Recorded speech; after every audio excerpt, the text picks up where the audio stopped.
Bienvenidos todos a un episodio especial de Neutrality Studies, porque hoy me acompañan no uno ni dos, sino 5 invitados maravillosos, y pronto se unirá un sexto. Lo diré así. Este episodio se comparte con Felix Marquardt, que está llevando a cabo un experimento estupendo llamado The Black Elephant, en el que ha desarrollado un formato muy especial para conversar con los invitados y trabajar la vulnerabilidad como una forma de propiciar conversaciones significativas.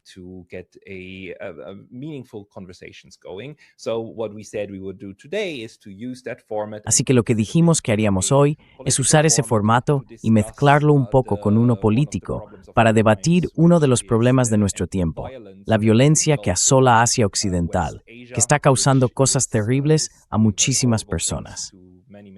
Tenemos aquí a unos invitados maravillosos a quienes dejaré que Félix presente a todos. Soy Pascal Lotaz, soy profesor asociado en la Universidad de Kioto, originalmente de Suiza, y ahora trabajo y vivo en Japón. Y nuestros otros invitados también son de distintas partes del mundo. Félix, te cedo la palabra.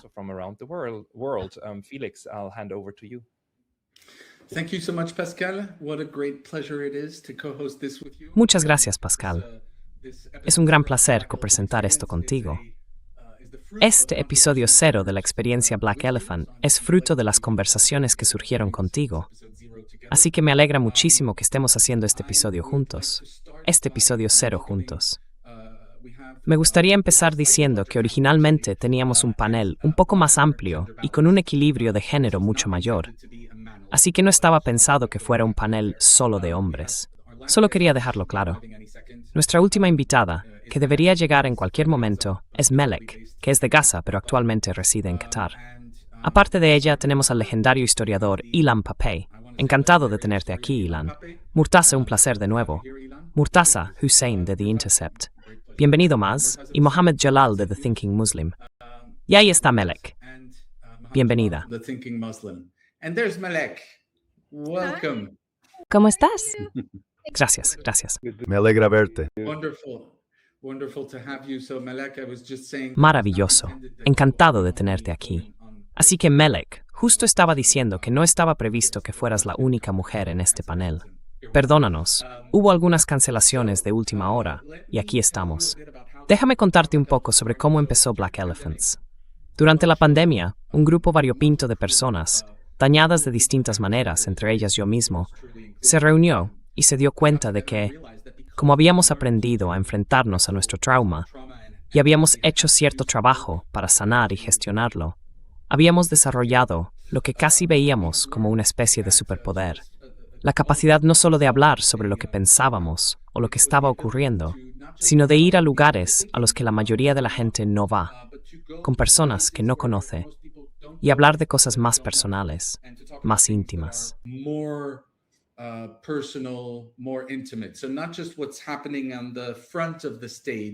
Así que no solo se trata de lo que ocurre en la parte delantera del escenario, sino también de lo que sucede entre bastidores, en el trasfondo. Mi trabajo vengo del mundo de los medios. Trabajé para The New York Times Company y luego colaboré con The New York Times Company durante años. Pero me he desvinculado de eso.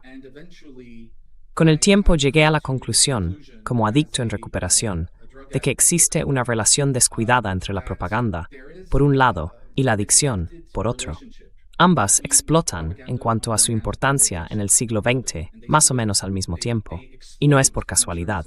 Así que aquí tenemos a varias personas, quiero decir, casi todos vosotros, diría yo, aparte de Melek y de mí, personas que realmente trabajan duro a diario para iluminar a los demás sobre lo que realmente está ocurriendo en el mundo, en lugar de lo que nos cuentan en los distintos medios de comunicación convencionales.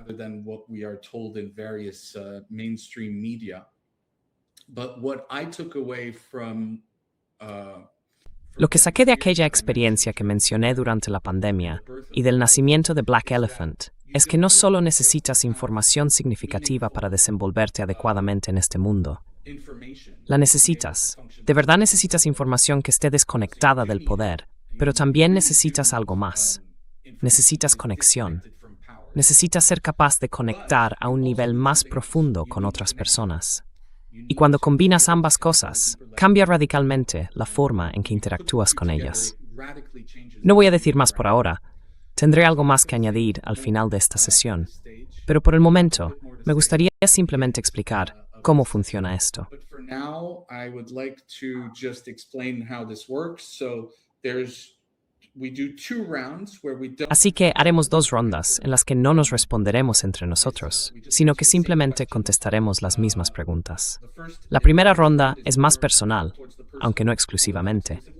Y la segunda aborda realmente la cuestión del día, que es, ¿son el genocidio en Gaza y la guerra en Irán productos del sionismo, del imperio estadounidense o de la modernidad occidental? Y obviamente debería haber dicho y/o en lugar de o. Antes de continuar, vamos a sumergirnos en la primera ronda. Voy a empezar yo, porque esto es una especie de ejercicio, y creo que tiene sentido que tenga algo de práctica en ello. Empezaré, y luego llamaré a uno de vosotros, y así haremos esta primera ronda. I'll call on one of you and we can do this first round. So the first round is the question is. Así que la primera pregunta de la ronda es, ¿dónde? Vosotros, que estáis aquí, queridos invitados, y para el público, ¿dónde nací? Nací en París. Una última cosa que debería haber mencionado. Voy a usar un temporizador. Por favor, prestad atención si os lo indico, solo para asegurarnos de que todos dividimos el tiempo correctamente y lo compartimos de una manera relativamente equitativa. Mostraré mi temporizador si os habéis extendido demasiado, por así decirlo. Bien, empiezo. Nací en París, de padres que no son franceses. Vivo en Atenas, en Greve. Mi padre era alemán, pero creció en Austria. Was German but he grew up in Austria. My mom is. Mi madre nació en Nueva York y creció allí. Mis padres se conocieron en Nueva York, se mudaron a París y allí fue donde yo crecí. Una cosa que la gente no sabe sobre mí es que conozco a un número prodigiosamente embarazoso de personas que aparecen en los archivos de Epstein, según tengo entendido, como ya he comentado con Murtaza. He estado lidiando con esa revelación desde que el Departamento de Justicia los publicó. Así que voy a hablar de uno de mis padres o de un amigo y de cómo se relaciona con los acontecimientos actuales. Voy a hablar de mi padre. Mi padre murió un par de meses antes del 7 de octubre. Era un hombre alemán, nacido en 1945. And he was a German man born in 1945. And the fact that he was German and El hecho de que fuera alemán y naciera en 1945 realmente influyó en cómo afrontó la historia y su propia germanidad. Una de las formas en que intentó lidiar con la era nazi, como alguien nacido en 1945, fue que casi instintivamente se sintió atraído por personas de fe judía y se hizo amigo de ellas. Era, en realidad, la definición de un filosemita.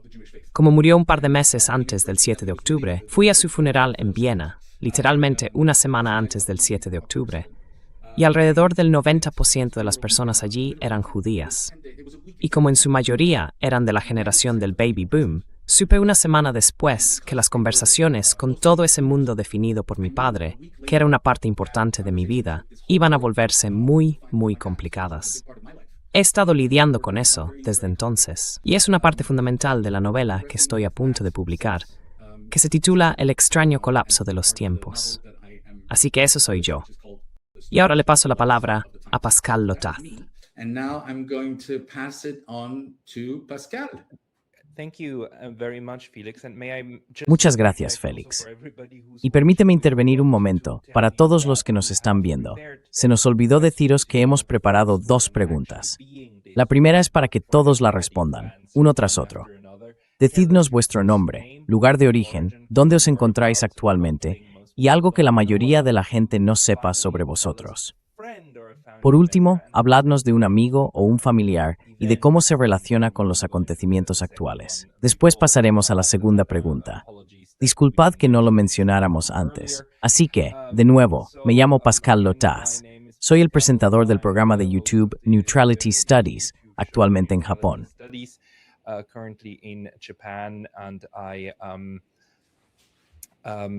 Y algo que la mayoría de la gente no sabe sobre mí es, estaba dudando sobre qué tema debería hablar. pero voy a mencionar de nuevo que soy suizo. Mis dos padres son suizos, pero una de mis abuelas era alemana. Esa abuela alemana, que falleció hace un par de años, fue una niña durante la Segunda Guerra Mundial. Era muy joven, así que no tenía muchos recuerdos de aquella época. Pero una cosa que sí recordaba era a su hermano mayor, a quien quería muchísimo y del que hablaba a menudo, diciendo que era una persona maravillosa y de gran corazón. Ahora bien, el problema es que esa persona maravillosa y de gran corazón también murió en la guerra, con un uniforme de las SS en algún lugar de Europa del Este. Tenía 26 o 27 años cuando murió. Y ese suceso provenía de una época muy...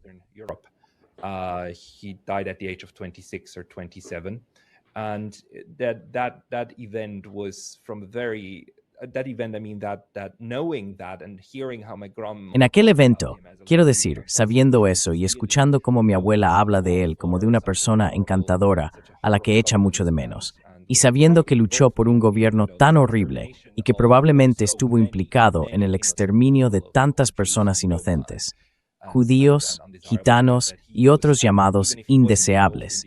Aunque no participara directamente en los asesinatos, formaba parte de la maquinaria que mató a esa gente. Desde que tenía 13 o 14 años, eso ha estado en mi cabeza. ¿Cómo ocurrió? Vi una foto suya, un joven apuesto, y me di cuenta de que ese chico básicamente participó y perpetró ese tipo de cosas.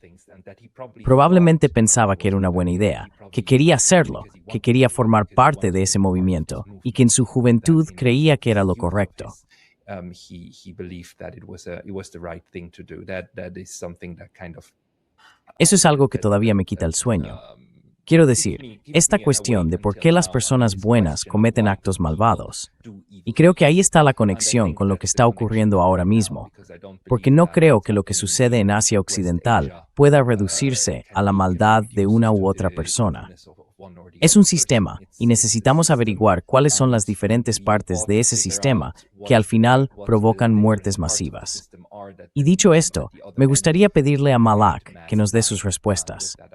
Tu nombre de pila, lugar de origen, paradero actual, una cosa que la mayoría de la gente no sepa sobre ti, y cómo un familiar o una experiencia influyen en tu visión de los acontecimientos actuales.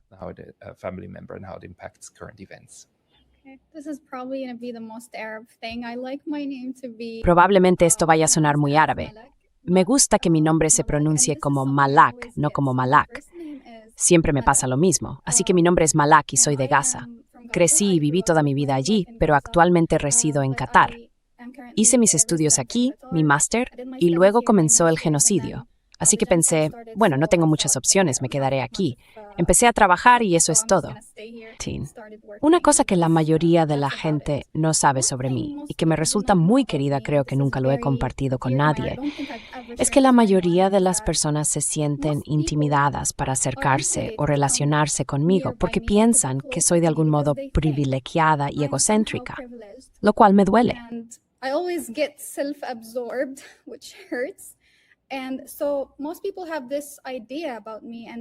Así que la mayoría de la gente tiene una idea sobre mí y me evita por alguna razón. Cuando me conocen, eso es lo primero que me dicen, y resulta un poco sorprendente. Es como si todo el mundo te evitara porque piensa que tú les evitas, pero en realidad solo estás solo porque todos te están evitando. La persona de la que voy a hablar, que tuvo un gran impacto en mi vida y que tiene una fuerte conexión con lo que está ocurriendo en el mundo, es el Dr. Rifat Laraira. Creo que he tenido el gran privilegio de ser su alumno, de colega. Lo que es más importante es, creo, amigo. Así que... a colleague and most importantly, I think, a friend. So, I remember Dr. Rifat taught us this one sonnet for... Recuerdo que el Dr. Rifat nos enseñó un soneto de John Donne. Decía, muerte, no te enorgullezcas. A día de hoy todavía me impresiona cómo el Dr. Rifat explicó que de algún modo el propio John Donne, por supuesto, falleció, pero sobrevivió a la muerte porque sus escritos y sus sonetos siguen con nosotros. Todavía los leemos, reflexionamos sobre ellos y los estudiamos. Esto se relaciona mucho con el Dr. Rifat, porque Israel pensó, de acuerdo, matamos a Rifat, pero el Dr. Rifat, bueno, ¿Por qué se exprime sus poemas? death, because till this day we still read his poems, we still remember him, we still talk about him. And Todavía le one thing I recordamos. noticed about Dr. Rifat is that Todavía hablamos de él. go back to his Y una de las cosas Twitter que noté account, sobre el for Dr. Rifat example, es que and you read his tweets, si vuelves a su cuenta de Twitter, por ejemplo, y lees sus tweets, no puedes simplemente colocarlos en una línea temporal. Encajan perfectamente con cada situación. Es como si todavía estuviera con nosotros. Por eso me niego a hablar de él en pasado. Cuando lo hago, simplemente me siento mal porque parece que está aquí con nosotros. Literalmente sobrevivió a la muerte. Me gustaría ceder la palabra al señor Lotas. I would Thank- like to pass it to Mr. Jalal.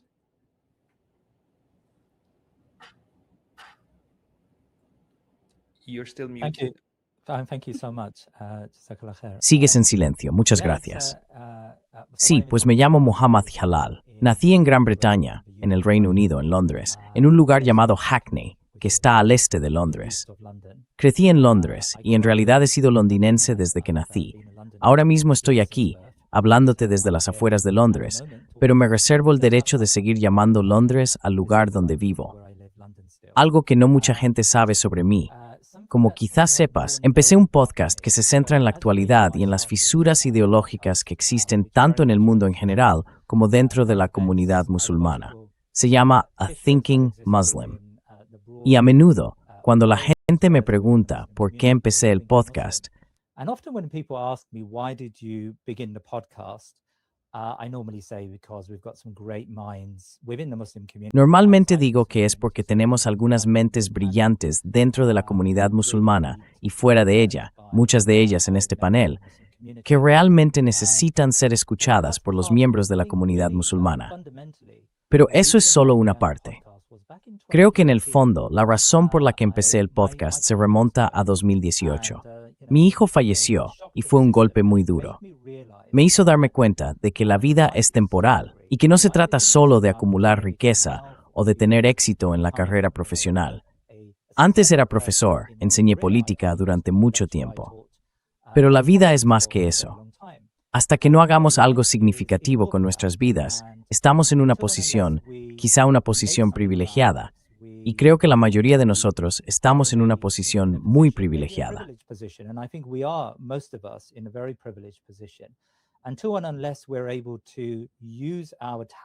Hasta que no seamos capaces de usar nuestros talentos, nuestra experiencia, nuestro conocimiento, todo lo que tengamos a nuestro alcance, los recursos que tantos de nosotros poseemos, hasta que no los utilicemos en favor de la justicia y de hacer algo bueno, entonces, en mi caso, como creyente, creo en Dios, creo en Alá, y sé que cuando regrese a mi Señor, quiero hacerlo con una muestra de trabajo que aporte algo a mi balanza, a mi peso. Así que creo que, en realidad, se trataba de la muerte. Y para muchos de nosotros en este panel, sospecho que el trauma o la pérdida pueden realmente impulsarte en una dirección diferente de la que tenías antes. Y ya sabes, toda pérdida tiene su lado positivo. You know, every loss has a silver lining. You know, I think, of course, a loss. Sabes, creo que por supuesto, una pérdida de esa magnitud fue un golpe para todos nosotros, para toda mi familia. Pero sin duda, siento que si no hubiera sido por esa pérdida, no habría centrado mi mente como me habría gustado hacerlo. La siguiente pregunta era sobre alguien que ha tenido un impacto en mí. Y de nuevo, para continuar esa conversación sobre la pérdida, justo por estas fechas, el año pasado, de hecho, falleció mi querida esposa. Solo quiero decir unas palabras sobre ella. Era una persona valiente, alguien que nunca perdió de vista la diversidad ni la fe en la justicia y en la necesidad de buscarla. Incluso durante su enfermedad, tenía cáncer, seguía participando en manifestaciones, en marchas, publicaba en Twitter, en Instagram, preparaba podcast para hablar de Palestina, de los uigures, de todo tipo de lugares donde la gente se enfrenta a una inmensa injusticia.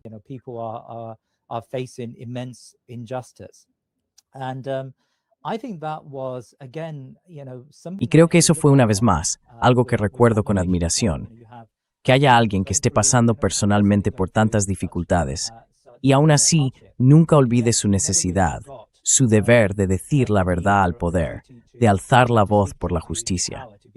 Y creo que eso es algo que ya sabes en los días más oscuros, cuando pienso para mí mismo. Esto es demasiado. Lo que está ocurriendo en Palestina nos duele profundamente. Siento que, quizá para concluir el punto, probablemente debamos aprender de las personas que son mejores que nosotros, que son capaces de resistir esas tragedias y simplemente día a día trabajar por la justicia. Y sé que muchos de los que están en este panel son así. Y ya sabes, saludo a todas esas personas, en Gaza en particular, que continúan a pesar de todas las dificultades que enfrentan. Así que sí, esa es mi respuesta. Gracias. Thank you, Mohammed. Gracias, Mohammed. Muchas gracias. Se lo pasaré a Ilan. ¿Podéis oírme bien? ¿Me oís mejor, Ilan? You hear me better, Elon?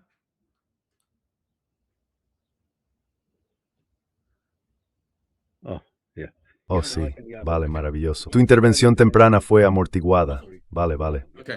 Okay. Disculpas. I will. Quizás sea solo por mi parte, ¿vale?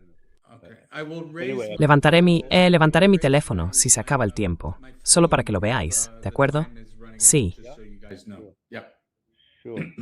Claro, claro, pues nací en Haifa, de donde soy, desde donde te estoy hablando ahora, y talking to you now, and I was,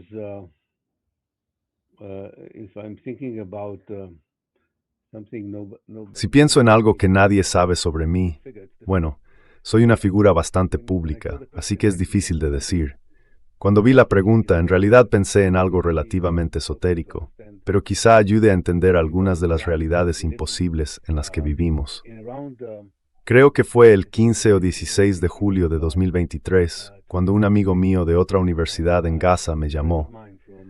También puso al director de la universidad al teléfono y me dijeron, puedes venir a una conferencia que haremos el 10 de octubre de 2023 en la universidad sobre historia oral, la importancia de la historia oral. about oral history, the importance of oral history. I share my time. I'm most of the time in the UK, where I teach. Paso la mayor parte de mi tiempo en el Reino Unido, donde enseño en Exeter, pero mi familia y muchos de mis amigos, la mayoría de mis amigos palestinos, siguen aquí, en Galilea. Así que viajo todo lo que puedo entre ambos lugares. Pensé, por supuesto, que diría que sí. Y luego me pregunté, ¿cómo entro en Gaza? Esto fue, por supuesto, antes del 7 de octubre. Pero estoy seguro de que entiendes que incluso antes del 7 de octubre no era fácil entrar en la franja, dado el asedio y el bloqueo israelíes. Tengo un pasaporte europeo además del israelí, y empecé a negociar con la embajada alemana en el Cairo, porque sabía que para poder entrar necesitaría no exactamente su permiso, pero sí su implicación. Wasn't their permission, but they had to be involved. I don't remember now exactly the details. Anyway, Ahora no recuerdo exactamente todos los detalles. En cualquier caso, había dos cosas que tenía muy claras. Primero, que todo estaba preparado para que yo cruzara por Rafah el día 10. Y segundo, que ya sabía lo que me esperaba al volver a Haifa, y estaba dispuesto a tenerlo en cuenta. Y entonces, llegó el 7 de octubre, 3 días antes de la conferencia prevista, y tuve que posponer esa visita. Pero por supuesto, todo ha cambiado de forma tan drástica. Me verges para y su gente. En varias estogdind es nos spantord horrible. Una política israelí criminal y genocida que escaló en vez que ni es que hemos visto antes. escalated to levels that were not there before. But somehow, sometimes the private story intertwines with. Pero de algún modo, a veces la historia personal se entrelaza con una más colectiva. Las personas en las que estoy pensando, estaba pensando especialmente en una de mis primeras doctorandas, Malaka Swaiki. Conseguimos que obtuviera una beca para la Universidad de Exeter, donde realizó un brillante doctorado sobre las huelgas de hambre como arma de resistencia. Terminó con excelentes resultados, y con toda razón. Ahora es profesora en la Universidad de St. Andrews, y a pensar en ella y en mi muy buen amigo y coautor, Ramzi Baroud, que perdió a 16 miembros de su familia, incluida su hermana y su cuñado. Ramzi Baroud, who lost 16 members of his family. Estos acontecimientos traumáticos y trascendentales en la vida de Palestina y de su pueblo Si estás íntimamente vinculado e implicado con los palestinos, creo que los percibes de una manera aún más intensa.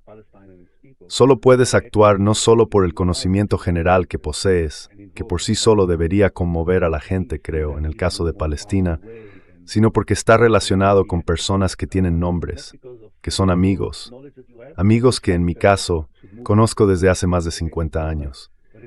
Eso le da otra dimensión.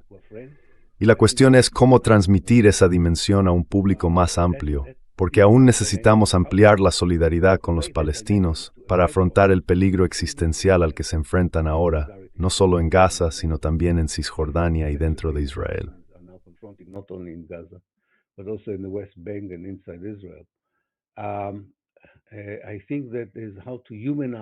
Creo que así es como se humaniza y se convierte en un asunto personal, no solo en uno de justicia moral o de principios.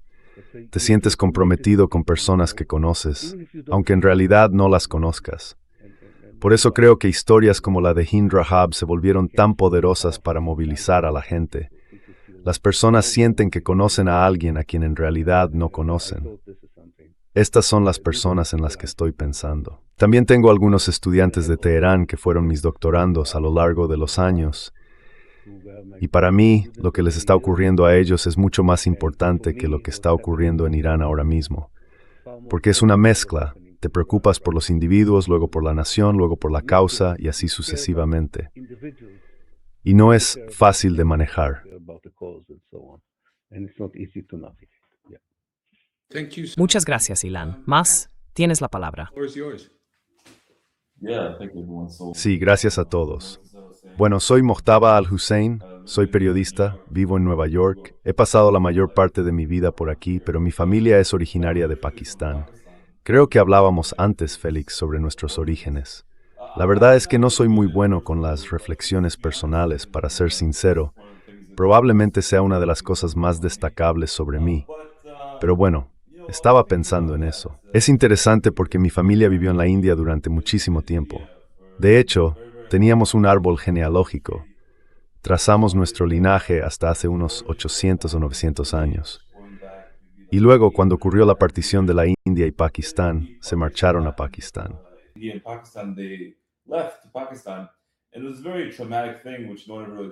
Y fue algo muy traumático, de lo que en realidad nadie hablaba. Obviamente nos desarraigaron, y luego toda la familia se dispersó por todo el mundo, y no hay realmente ningún contacto en ningún lugar en particular, pero siempre fue algo muy devastador. Y ya sabes, ser desarraigado después de tanto tiempo cambia por completo la forma en que ves el mundo y todo lo demás. Así que, ya sabes, la mayoría de mi familia ahora vive o bien en Oriente Medio o en Occidente. Algunos viven en Pakistán, otros en la India, y no puedes realmente, puedes sentirte alienado de ellos. Y de hecho no puedo volver a Pakistán. No puedo por razones políticas relacionadas con mi trabajo periodístico. No puedo ir allí yo mismo.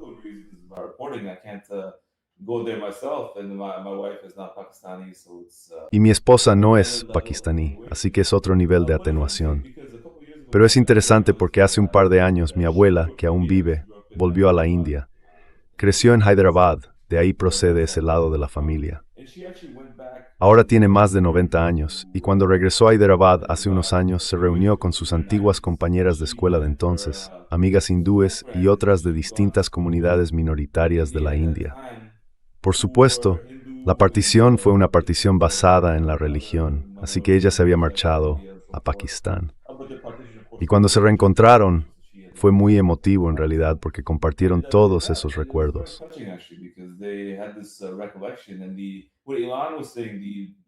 Y lo que decía Ilan, que el vasto contexto macropolítico se había destilado, por así decirlo, en la relación que todas esas mujeres mayores tenían entre sí, que habían sido amigas cuando eran muy jóvenes, apenas unas niñas, fue un momento muy conmovedor, y me hizo darme cuenta de que todo esto había sido algo así como, o si no un error, al menos algo que no se había pensado muy bien y que ha afectado nuestras vidas, esa enorme onda expansiva y todo lo demás.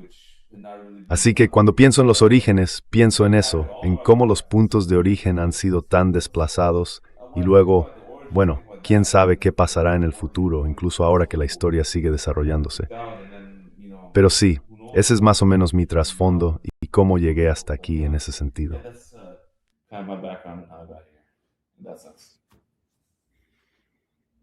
Thank you so much, Maz. Thank you all. Muchas gracias, Maz. Y gracias a todos por esta primera ronda. Antes de pasar a la segunda ronda, tenemos un breve vídeo que nos gustaría reproducir. ¿Estás listo, Pascal, para ponerlo? Pascal, to put it on? Let me see. Veamos si podemos montarlo juntos. Vale, allá vamos. Here we go.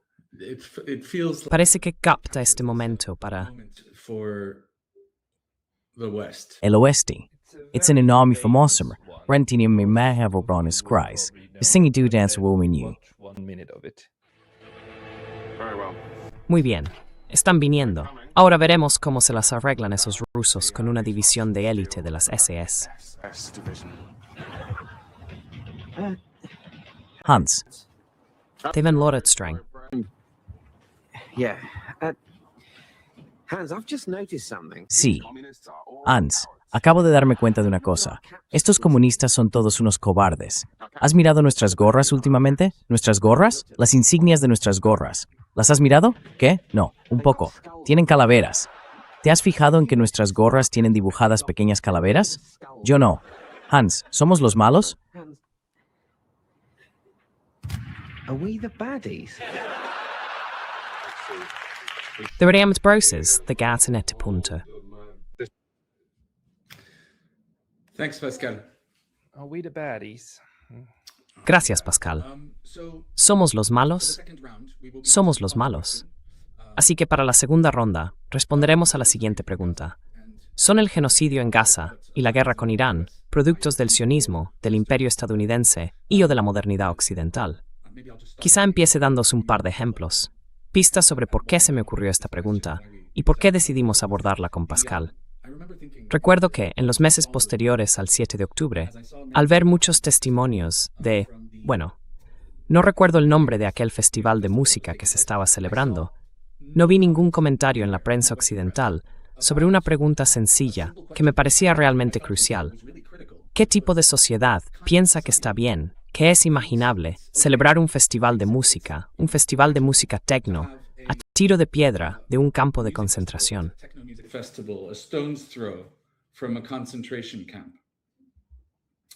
And I just looked for references to this for Y busqué referencias sobre esto para cuestionarlo y simplemente no pude encontrar ninguna. La otra cosa que quiero mencionar es que hablé de mi padre antes. Hubo un momento que realmente fue una llamada de atención para mí, cuando leí Discursos sobre el colonialismo de Aimé Césaire. Césaire es como el primo de Frantz Fanon, de Martinica. Y en Discursos sobre el colonialismo, estoy parafraseando obviamente, dijo algo que me pareció increíblemente poderoso. Se dirigía a los franceses, pero indirectamente hablaba a Occidente. but indirectly he was speaking to the West, and he said, "You pretend that what Y él dijo, finges que lo que te ha dejado completamente conmocionado es lo que el ser humano puede hacerle a otro ser humano. La toma de conciencia y el horror de enfrentarte con la cruda realidad de lo que los humanos son capaces de hacer entre sí. Pero en realidad, lo que te repugna, lo que te escandaliza, es que has hecho a la gente blanca en Europa lo que tu civilización ha estado haciendo por todo el mundo a las personas que no tienen la piel blanca. Y sí, creo que eso es lo que hay detrás de esta pregunta. Y le pediré a Ilan que empiece respondiendo. I will ask Ilan to go first in answering."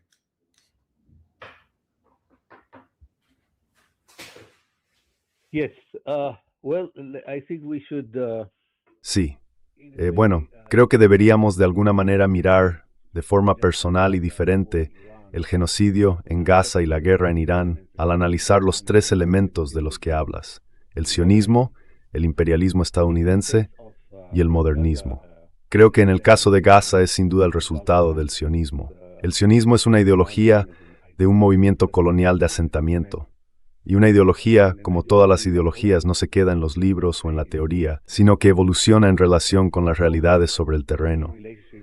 Algunas ideologías se suavizan, otras se vuelven más duras, más fundamentalistas. En el caso del sionismo, la segunda opción es la correcta. Ya comenzó como una ideología colonial de asentamiento que veía a los palestinos como el principal obstáculo para el proyecto de construir un Estado judío en Palestina. for the project of building a Jewish state in Palestine.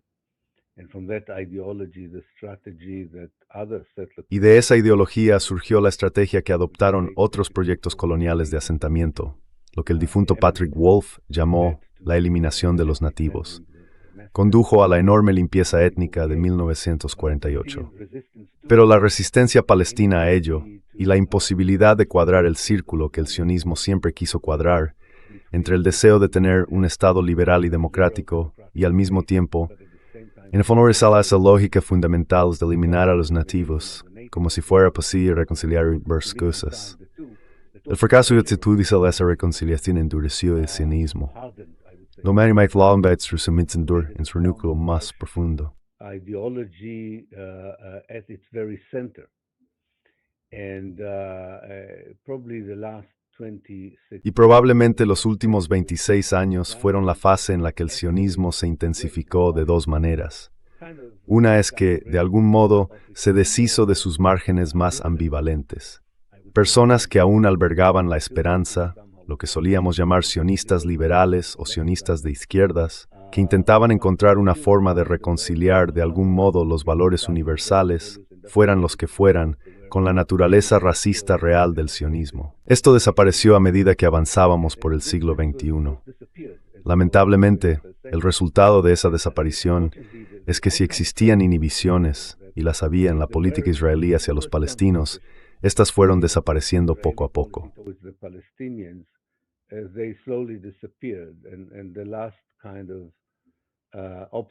Y el último tipo de obstáculo, o impedimento, o la última clase de complicación, si se quiere, en cómo abordar la cuestión de Palestina y los palestinos, desapareció cuando Israel decidió abandonar, en cierto modo, una política de genocidio incremental en Gaza y de limpieza étnica incremental en Cisjordania, para pasar a una política explícita de genocidio en Gaza y una política explícita de limpieza étnica.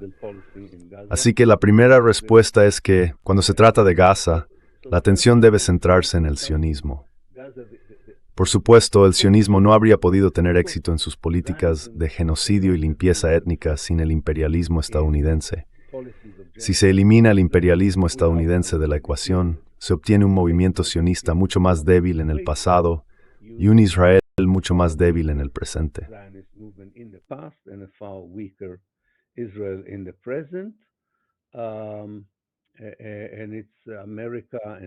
Y Estados Unidos, con su orientación imperialista, es un miembro muy importante, diría crucial, de la coalición internacional que no solo otorga inmunidad a Israel, sino que también le proporciona los medios materiales para implementar su ideología.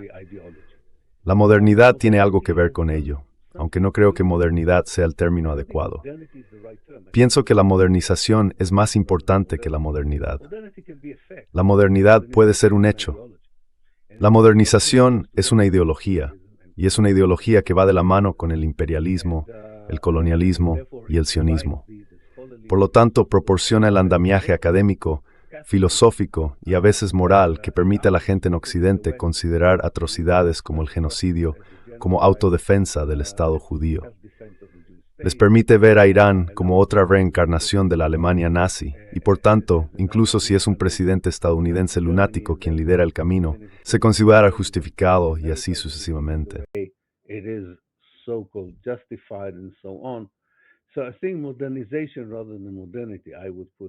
Así que creo que la modernización, más que la modernidad, es lo que yo incorporaría al debate. En el caso de Irán, y con esto termino, la pregunta eterna, por supuesto, es si el rabo mueve al perro o el perro mueve al rabo. Siempre nos hacemos esta pregunta sobre la relación entre Israel y Estados Unidos, especialmente al analizar la política estadounidense en Oriente Medio. Creo que cada periodo del imperialismo e intervención estadounidenses en Oriente Medio debe examinarse por separado.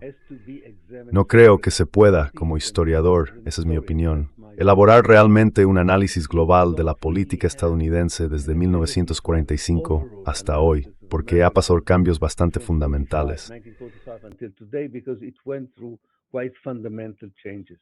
right now, and that's probably which is far more. En este momento, y eso probablemente sea más importante que las raíces históricas, diría que está muy claro que dentro del tipo de mentalidad republicana que tanto llevó a alguien como Trump a una posición tan poderosa como le permitió llevar el interés nacional estadounidense, el ejército estadounidense e incluso la economía estadounidense a esta aventura horrenda, existían dos corrientes dentro de su base.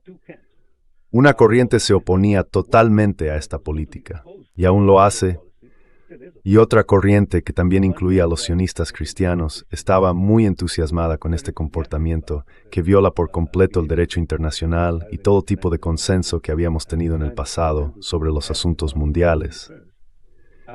El equilibrio era bastante delicado, y creo que donde Netanyahu e Israel un papel muy importante en Bersworth al inclinar la balanza hacia la acción y superar la vacilación interna respecto a este movimiento. Hesitation about this move, but generally speaking, Pero, en términos generales, el imperialismo estadounidense está volviendo a una forma dura y territorial de imperialismo.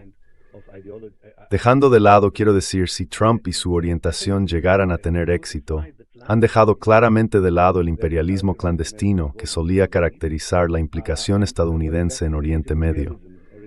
Están regresando a la era del imperialismo sobre la que escribió Eric Hobsbawm, es decir, a lo que uno debería llamar imperialismo territorial, no solo en Oriente Medio, sino también hacia Cuba, Venezuela y quién sabe dónde más.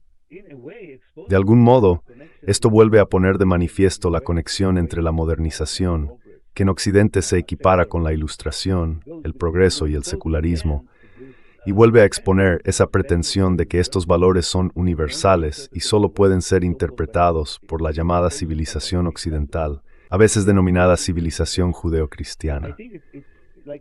Creo que, como en todo momento de horror en la historia, hay un lado positivo, porque la destrucción es tan total que podríamos replantearnos algunos de los valores dados por sentados, como habría dicho Michel Foucault, los valores universales, el derecho internacional y demás, que Occidente fue capaz de monopolizar sobre el resto del mundo durante bastante tiempo. Gracias.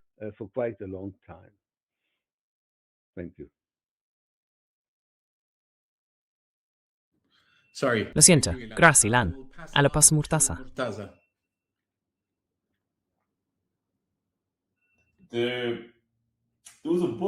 Hace muchos años, un caballero llamado Zygmunt Bauman escribió un libro. Era un filósofo polaco, y en realidad me vi muy influido por sus escritos. Escribió un libro titulado El Holocausto y la Modernidad. Su tesis en el libro era que el Holocausto fue, por supuesto, causado en cierta medida por el sentimiento antijudío, el antisemitismo y demás.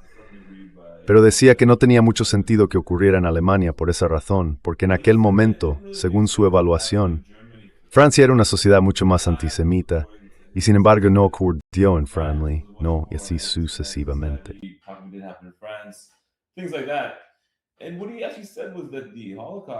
Lo que él dijo realmente fue que el Holocausto fue el producto de un desarrollo particular de la modernidad, que toda la idea de la modernidad consistía en mejorar la sociedad a través de la tecnología.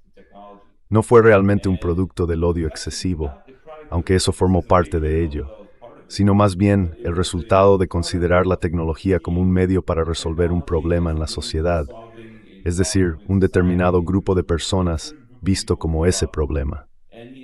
Comparó la actitud alemana hacia el pueblo romaní, el pueblo judío, los eslavos y otros, con la manera en que uno podría pensar en la jardinería o en la reforma de la sociedad desde un punto de vista tecnológico. Y por supuesto, las herramientas para hacerlo también eran altamente tecnológicas.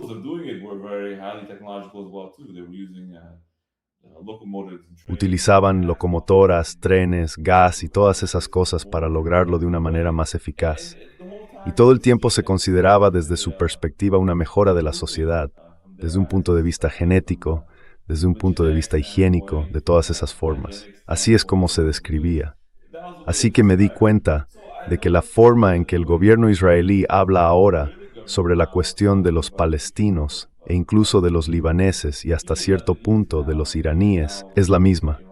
No lo presentan como violencia política utilizada como herramienta para alcanzar un fin político, o para cambiar un resultado político, o para crear condiciones más favorables para su avance en las negociaciones hacia un estado final, y así sucesivamente.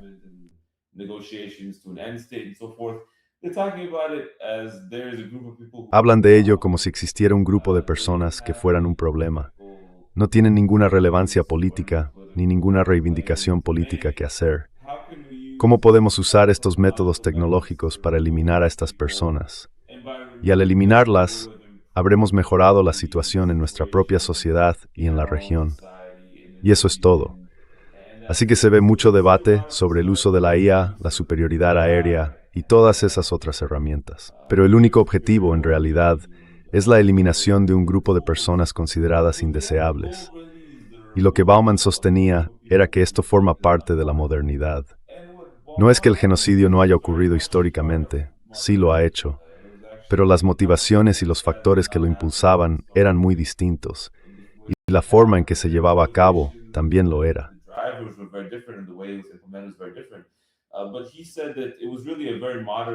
Pero dijo que en realidad era una visión del mundo muy moderna.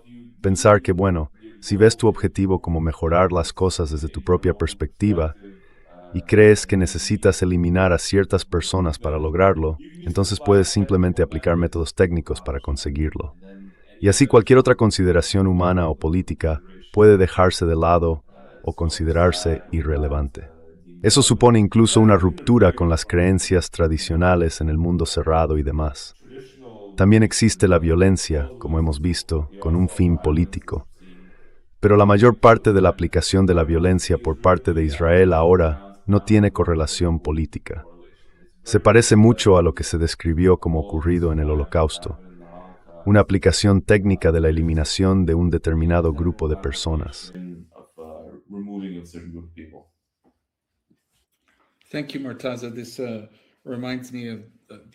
Gracias, Murtaza.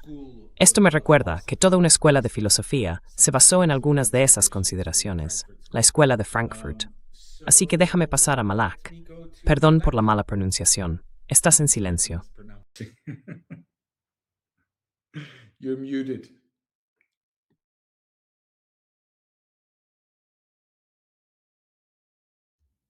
Malak, puedes activar tu micrófono. Sigue silenciada.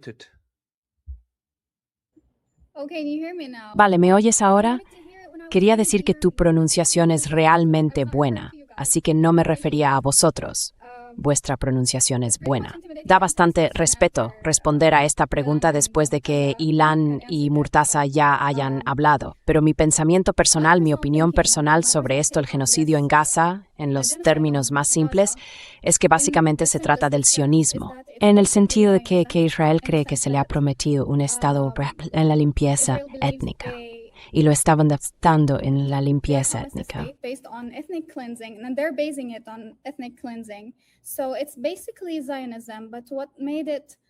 Así que básicamente es sionismo. Pero lo que lo hizo posible, o lo que allanó el camino para ello, es obviamente la impunidad estadounidense. Eso, y también cuando se trata de la modernización occidental, digámoslo así, ellos también lo facilitaron o lo hicieron de algún modo legítimo. Es curioso decir legítimo, pero en ese sentido, por su normalización de los poderes coloniales y de la dominación colonial. Pero creo que la guerra contra Irán es un poco diferente. Creo que es básicamente estadounidense, pero sirve al sionismo. Esa es mi respuesta sencilla. That's my simple answer. Thank you very much. Muchas gracias, Malak. Daré la palabra a Mohammed y cerraremos con Pascal Lotas. Close with Pascal. Thank you so much. I think that Muchas gracias. the question is Creo que la propia pregunta quizá parte de la suposición de que se trata de causas separables, y no lo son. El sionismo, el imperio estadounidense y la modernidad occidental no son realmente explicaciones que compitan entre sí. Creo que están entrelazados. Son lógicas que se refuerzan mutuamente. Lo que estamos presenciando hoy no es tanto una causa única, como una convergencia de fuerzas ideológicas, estructurales y diría civilizacionales. Tomemos el sionismo como el motor inmediato, como el engranaje táctico e ideológico en este caso. El sionismo funciona como una ideología de acción próxima, especialmente en Gaza. Es un proyecto colonial de asentamiento con una lógica interna de expansión, de ingeniería demográfica y de inseguridad permanente. Gaza, en este sentido, no es una anomalía. Es el desenlace lógico de un proyecto que no puede tolerar la soberanía indígena.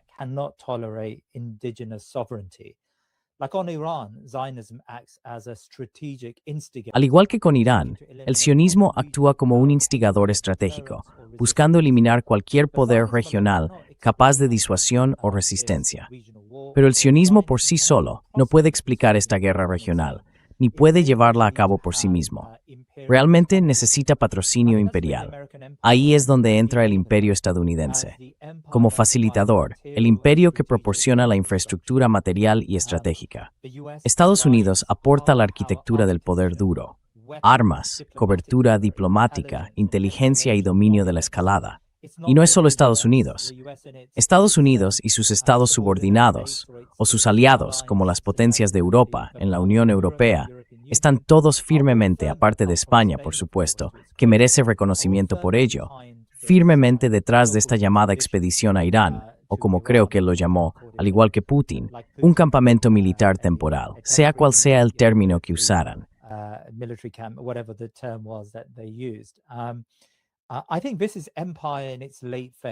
Creo que esto es un imperio en su fase tardía, sobreextendido, reactivo, pero aún abrumadoramente destructivo.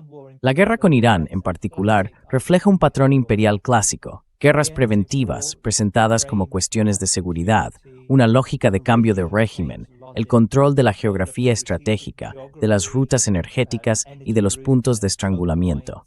En realidad, es una guerra de elección más que una guerra de necesidad.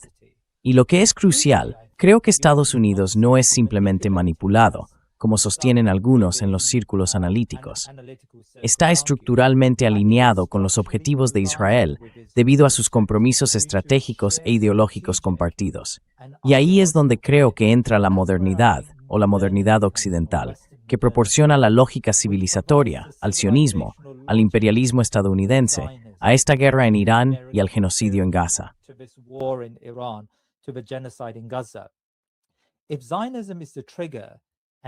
Si el sionismo es el detonante y el imperio el vehículo, creo que la modernidad occidental es el sistema operativo.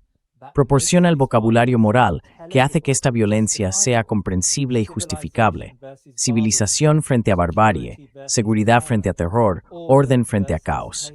La normaliza. Hay violencia a escala industrial en Gaza, que se ha convertido en un laboratorio de guerra de alta tecnología. Se normaliza un uso tan extremo de la violencia. Hay una matanza tecnocrática. Basta pensar en cómo la inteligencia artificial se ha incorporado a esta máquina de muerte. Es una muerte burocratizada la que vemos en Gaza, y ahora la estamos viendo en Irán y sobre los cielos de Teherán.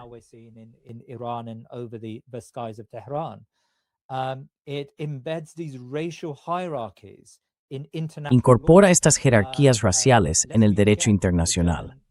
No lo olvidemos, la canciller alemana sostuvo que Irán estaba fuera del derecho internacional al hablar de las inclinaciones morales en este conflicto concreto. Así se crean estas jerarquías que han persistido en la modernidad occidental durante siglos, empezando con John Locke y hoy terminando con Donald Trump. Creo que este tipo de lógica chauvinista europea sigue incrustada en el discurso que aporta la modernidad occidental. Por eso la indignación en Occidente es tan selectiva, porque el propio sistema ha clasificado a la humanidad de una manera determinada. Y así, los palestinos o los iraníes no son considerados civilizados. Iranians are not civilized, and so they're not afforded the type of. Y por eso no se les concede el tipo de coherencia que se les concedió a los europeos o incluso a los ucranianos cuando fueron injustamente invadidos por las fuerzas rusas. El sionismo, creo, genera este conflicto inmediato. El imperio estadounidense lo amplía y lo sostiene, y la modernidad occidental lo legitima y lo normaliza.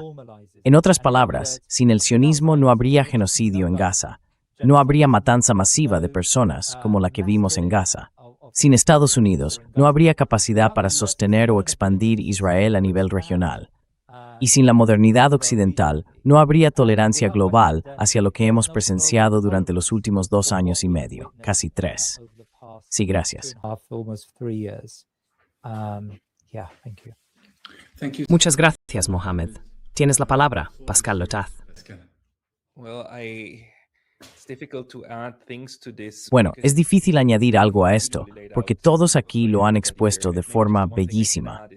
Quizá lo único que puedo aportar es algo que tuve el privilegio de aprender en los últimos 1 o 2 años, hablando con muchos académicos. Una de las cosas más reveladoras para mí es que en realidad hay más sionistas cristianos en el mundo que sionistas judíos. Y el sionismo en sí no lo veo tanto como algo estadounidense o imperial, sino como algo con un núcleo europeo, una forma fundamental en la que Europa como civilización se expandió y creció, y cómo se incrustó en todos los rincones del mundo. No lo veo tanto como un resultado de la modernidad. I don't see it so much as an outcome of modernity. I mean, very much as Muhammad said, like. Quiero decir, tal como dijo Mohammed, la modernidad en este momento proporciona el vocabulario para amortiguar todo esto, dentro de un discurso sobre el buen mundo, los buenos israelíes conteniendo este mal que es el terrorismo musulmán, palestino y así sucesivamente. Es decir, ahí tienes el marco que necesitas. Pero piénsalo. Esos genocidios que los europeos han estado cometiendo a lo largo de los siglos atraviesan la historia como una línea roja. Y lo asombroso es que hay un genocidio, uno que está muy profundamente arraigado y recordado hoy en día.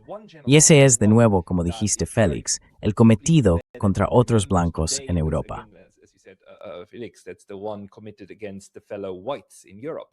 And we today connect the memory of Y hoy asociamos muy estrechamente la memoria de Alemania en las décadas de 1930 y 1940 con la memoria de aquel genocidio.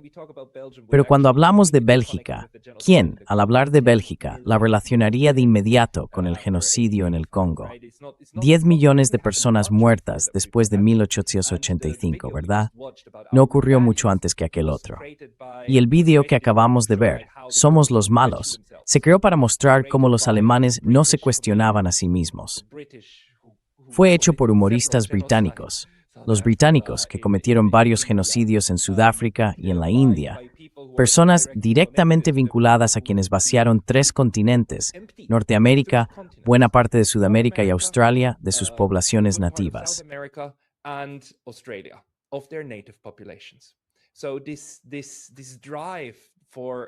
Así que este impulso por el expansionismo y por el Lebensraum, como lo llaman los alemanes, la idea de que los blancos sustituyen a otros y que incluso se arrogan el derecho de traer a personas negras contra su voluntad como esclavos y reemplazar poblaciones enteras, no es más que cientos de años de la forma europea de hacer las cosas. También lo intentaron en Asia. No funcionó. Fracasó en una etapa mucho más temprana. Pero en mi interpretación, lo que estamos viendo es una íntima versión de algo que ha ocurrido muchas veces antes.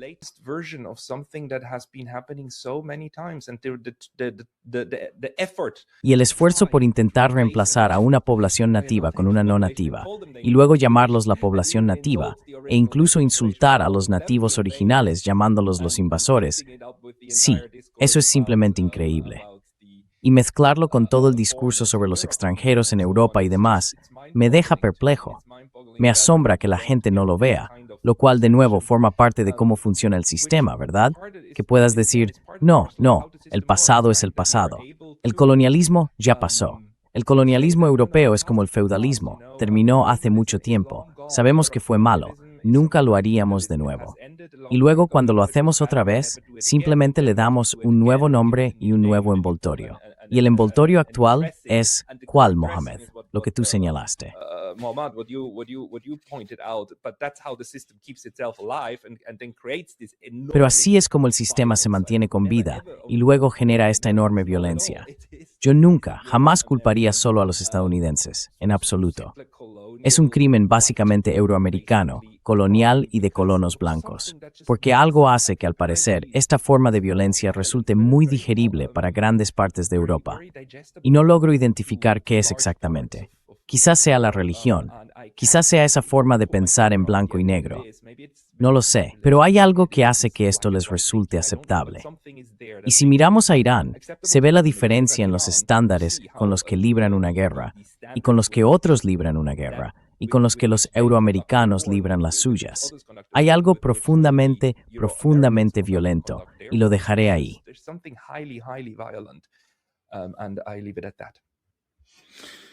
Thank you, Pascal. Thank you all for that round. Gracias, Pascal. Gracias a todos por esa ronda. Estamos estirando un poco el tiempo. Vamos a algo justos. Así que no creo que tengamos una discusión tan larga como pensábamos al principio. Pero aún así, me gustaría empezar en este punto. Podéis intervenir cuando queráis, pero comenzaré esta parte del programa con Ilan. Pascal se refería justo a la memoria selectiva, y de algún modo, tu trabajo como historiador consiste en asegurarte de que no olvidemos partes de la historia. Pero, de alguna manera, al observar todos estos genocidios, no puedo evitar pensar en las investigaciones que se han hecho sobre los manuales escolares con los que crecimos. Y me encantaría que hablaras de los costes ocultos, cada vez más evidentes, pero aún ocultos, de la hipermnesia selectiva.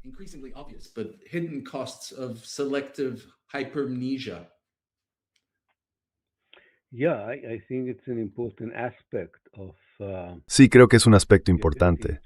La capacidad de inventar narrativas que justifiquen la inhumanidad, la barbarie, los actos de matanza masiva, la limpieza étnica y el genocidio de una manera desprovista de cualquier contexto histórico o construida sobre una narrativa histórica distorsionada.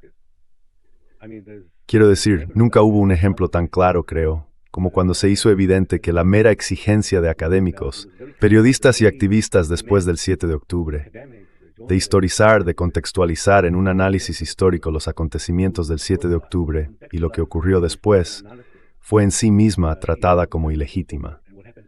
No recuerdo otro momento en el que la propia noción de contexto histórico se considerara un acto inaceptable.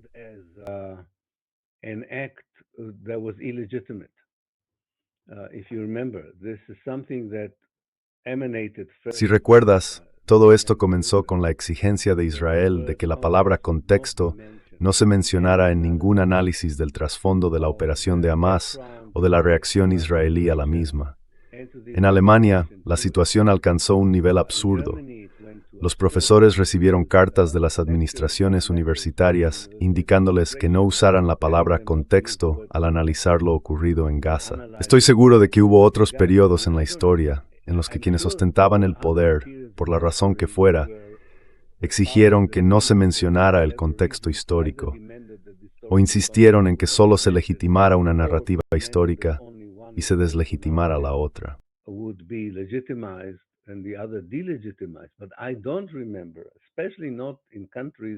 Pero no recuerdo, y menos aún en países que se proclaman santuarios de la libertad de expresión, de investigación y de opinión, que en esos países, más que en regímenes autoritarios, surgiera una exigencia por parte de quienes afirman haber creado espacios para que otros sean críticos, para ofrecer puntos de vista alternativos porque el resto de la sociedad está demasiado ocupado simplemente viviendo.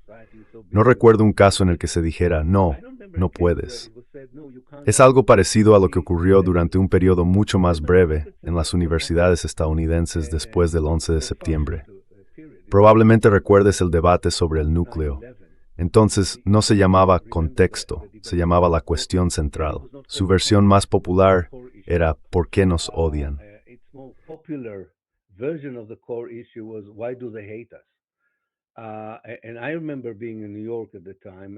Recuerdo estar en Nueva York en aquel momento y las autoridades universitarias me pidieron que no mencionara el tema central. ¿Qué significaba el tema central? Que hay un contexto histórico que hay que enseñar y conocer si se quiere entender el 11S, incluso sin todas las teorías de la conspiración, ya sabes, incluso si lo que viste es lo que hubo, ¿verdad? Y la reacción estadounidense al 11S. Así que en cierto modo ya estábamos allí antes, pero nunca se había equiparado la expresión contexto histórico con antisemitismo o negacionismo del Holocausto. Es increíble, sobre todo cuando viene de Alemania. Pero no fue solo Alemania. Hubo una versión más suave de esto, un rechazo total. Quiero decir, incluso en mi propia universidad en Exeter tuvimos que luchar por esto, que es ante todo nuestro deber académico, no solo nuestro deber moral. Es nuestro deber académico ofrecer un contexto histórico a lo que ocurrió.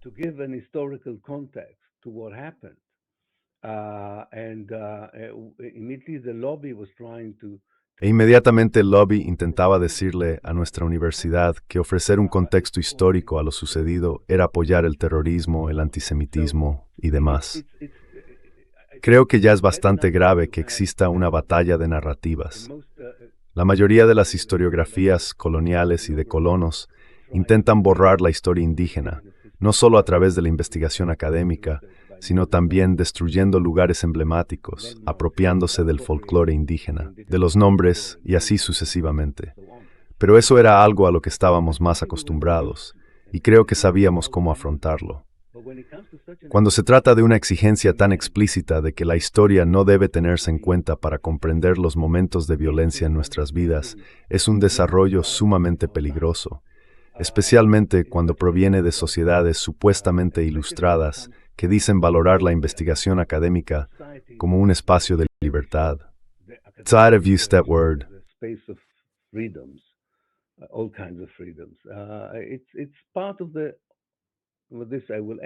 Forma parte de, bueno, con esto terminaré. Creo que es parte de la crisis de la que hablé antes.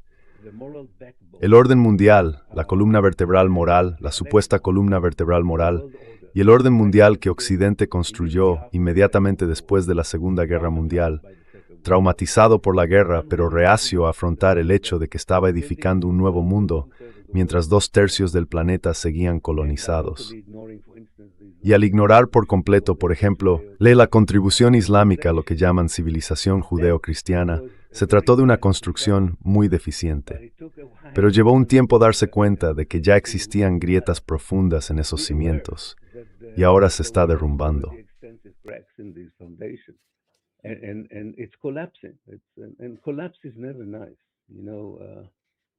Y el colapso nunca es agradable. Tengo un amigo palestino al que intento animar diciéndole que creo que los imperios caen, incluido el imperio sionista. Él me dijo, sí, pero tienes que tener cuidado de que no te caigan encima. Y tiene razón, realmente tiene razón. Entiendo lo que quiere decir. Dijo que, ya sabes, esta especie de idea optimista a largo plazo de que los imperios y la historia es cíclica, así que seguramente esto va a suceder. Pero tiene toda la razón. Hay algo en el colapso de una potencia que te obliga a tener cuidado de que no se derrumbe sobre ti, porque hay que encontrar la manera de evitar no el colapso en sí, sino los daños colaterales que lo acompañan.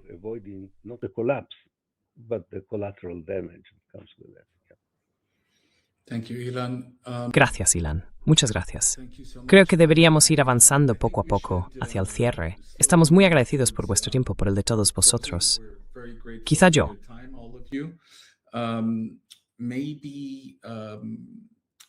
Mientras preparábamos este programa, tuve una conversación con Melek sobre Rifat al-Hariri y le sugerí traducir uno de sus poemas antes de terminar. Dedicar este programa a su memoria. Dedicate this show to his memory. May I suggest that Puedo sugerir que cedamos la palabra a Muhammad durante 1 o 2 minutos más, luego a Malak para sus reflexiones finales y por último el poema. final thoughts and then the poem? Esa es una idea muy buena. Mis disculpas, Muhammad. Not at all. No, I would. En absoluto. Prefiero mucho más escuchar el poema de Rifat. En realidad no tengo mucho más que decir. Jazakallah khair. Muchísimas gracias por este encuentro tan maravilloso, realmente maravilloso. Really wonderful. Barakallah. Barakallahu khair. En ese caso, Melek, por favor. Please. Okay, so the poem of Dr. Rifat al-Hariri. De acuerdo al poema de Dr. Rifat al-Hariri, puede que te resulte familiar. Se titula Yo soy tú. No voy a extenderme, simplemente vas a escucharlo. Y de nuevo es un honor recitar su poema. 2 pasos. 1, 2. Mírate en el espejo. El horror, el horror. La culata de tu M16 en mi pómulo, la marca amarilla que dejó, la cicatriz con forma de bala que se expande como una esvástica, serpenteando por mi rostro, la pena fluyendo de mis ojos, goteando por mis fosas nasales, atravesando mis oídos, es un lugar golias y ausente, gratitud, y que torpenta de teuro. Lucho como te. I strive like you did. I fight like you did. I resist like you resisted. Lucho como tú lo hiciste.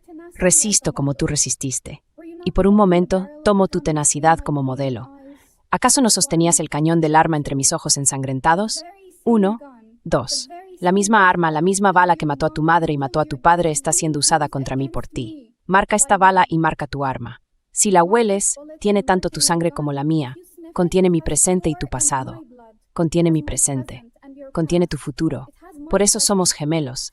Trata-se o tal, sem rumas, meses de sofrimento, meses de voar, se presentes do rostro de seno, papá, toda, realmente que se vende de vez, revolucionar os tarwets, a me alderberu. The victim has evolved backward into a victimizer. I tell you, I am you. Except that I'm not the Te lo digo, soy tú, salvo que no soy el tú de ahora. No te odio. Quiero ayudarte a dejar de odiarme y de matarme. Te digo que el ruido de tu ametralladora te deja sordo. El olor de la pólvora domina el de mi sangre. Las chispas distorsionan mis expresiones faciales. ¿Podrías dejar de disparar un momento? ¿Podrías? Todo lo que tienes que hacer es cerrar los ojos. Ver, hoy en día, ciega nuestros corazones. Cierra los ojos con fuerza para que puedas ver con el ojo de tu mente. Luego en el espejo. 1, 2, soy tu pasado. Desmadas, planeta, mátate a ti mismo. Gracias.